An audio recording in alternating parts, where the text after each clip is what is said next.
Yu-Gi-Oh! Just became the #1 most googled trading card game in the world again. So today it's a bit of a discussion video. 2 days ago I talked about how I thought Master Duel might impact the Yu-Gi-Oh! Market to an extent because of the extra eyes and so forth. And while we all know, Master Duel blew up, it was #5 most downloaded game on Steam at one point. We saw it being the top 3 most viewed game on Twitch. Massive stuff. But then on Google results, we also saw that it overtook Magic for the first time in over a decade. So if you look at the Google trend, it's always been Magic #1, Yu-Gi-Oh! #2, and Pokemon #3. Now, when people think about this, they go, hey, why is that? Isn't Pokemon the biggest? Blah, blah, blah. And this is actually really important to understand.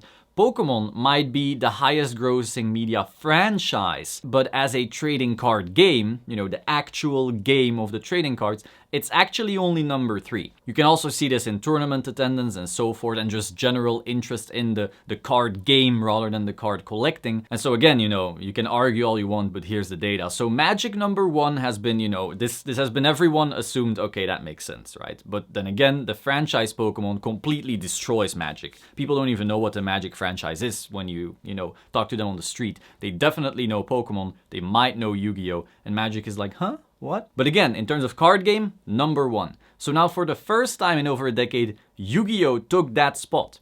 Now again, it's probably not gonna stay like this forever. I don't assume that. You can also see, like, when you had the Logan Paul Pokemon box break, in that graph, Pokemon overtook Yu-Gi-Oh! For the first time in a long time. But then as we saw the 2020 mania kind of collapse, we see that, settle down to where it used to be. So here, in my opinion, that's gonna be similar again. I think the spike is gonna generally wear off again. Now, the overall interest in the game, in my opinion, will be higher than before. Obviously, Master Duel has brought in new people, and a chunk of those new people are gonna stay, but a big chunk are also just gonna go away, because that's how hypes work. I also see this on my YouTube channel statistics already. I started making Master Duel videos, the shit blew up, and now it's starting to kind of, go a little bit down again. Now, the number of views, ad revenue, and all the statistics are still much higher than they were, before launch. But during launch, they were obviously higher. So they're going to gradually peter off. I think it's going to be the same here. Magic will, in my opinion, probably become the #1 card game again.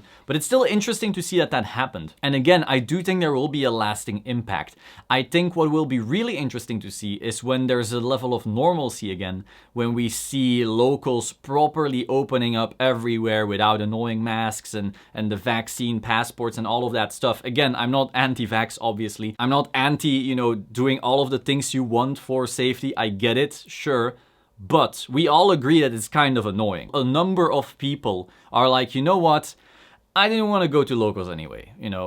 Taking the train to that local game store with that mask and with that and then this and then that. Whatever. I'll play some Master Duel. I'll play a game online. So a lot of people are still tuning out of going to locals. And more importantly, major events are just barely happening anymore. So when we go back to like 2019 kinds of organizations, so just everything locals open, regionals back, all of that good stuff, what's going to be interesting to me is how much more interest is there going to be, because there's going to have been 2 catalysts now that, in my opinion, will have driven more players to the game than ever before. First of all, you had the collectible boom from 2020. If you don't know what happened there, essentially everyone was forced inside, and so suddenly a lot of people started looking at things that they loved doing in their childhood that they're able to do inside. Those things were collecting cards, playing card games, and so forth. So a lot of people got back into collecting cards. You had people collecting Pokemon, you had people collecting Yu-Gi-Oh! And so the prices of a lot of these nostalgic old school cards went through the roof. So that whole thing has reignited a spark of passion for Yu-Gi-Oh! For a lot of people. So that was #1. That was the first catalyst. But now there's a second catalyst. Now you suddenly had Master Duel where people went, damn, not only can I collect this again, like back in the day, this was so fun, I love my Blue Eyes White Dragon, but I can also play this game without needing to go to a local game store, without needing to buy a Nintendo Switch and downloading this game or buying this game, without needing to go into this sketchy online site, whatever it's called, Yugioh Pro or Dueling Book or whatever. They don't have to be in the scene. They can just download something on Steam and start playing. That is such a difference in barrier to entry. So suddenly you now have a whole new wave of people interested in the game because of these two catalysts. So I want to see how many more players are there going to be when stuff returns back to normal. I think it's gonna be huge. And again, that little blip, you know, surpassing Magic, that's cool. It'll go away. I assume in 2-3 weeks, you'll see the Google search thing, you know, drop under Magic again. But I think the overall level is more important. I think the fact that that level will be higher than before is what's crucial to me. And so yeah, I'm hype. I really want to see what happens to regionals and YCSs and so forth. I think the most important thing will be though, are you able to convert those non-hardcore players, because that's what they are when they first get into Master Duel, when they first get into collecting cards. They are not the super try-hard, you know, competitive kind of crowd. I wonder, will it be easy enough to get these people to go from just casual, nothing wrong with that, but you do want to get them more to the other side if you want them attending regionals, if you want them attending YCSs, if you want them going to local game stores, buying, you know, decks that can compete at that local level so that they can, you know, win and not quit. Because, you know, it's all fun. Oh, I want to start playing Yu-Gi-Oh again. I'll buy myself my blue eyes. That's not gonna fly. And after going, you know, 07,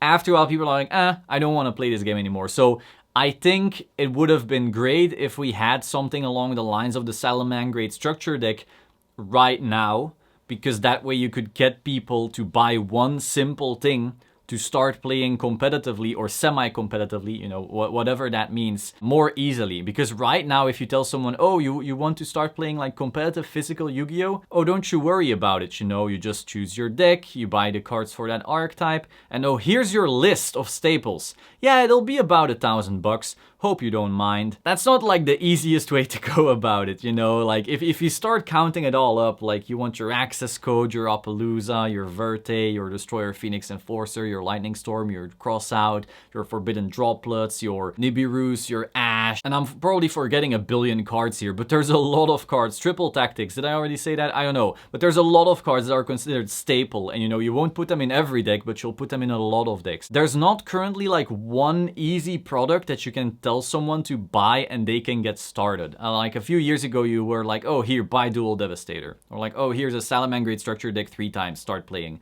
It wasn't perfect, but it was one easy product you could point to, and I feel we don't have that right now. It would be cool to see if we have something like that closer to the reopening. Maybe Ghost from the Past 2 will be that type of product. Maybe it'll have this many staples reprinted that makes it worth it, or something along those lines. I don't know. This is also not me whining or anything, you know. I'm just trying to see what would be ideal for this game to succeed more than it already does. But yeah, overall, very hype. Hope you found this interesting. Be sure to like, comment, subscribe, and I will see you soon. Ciao.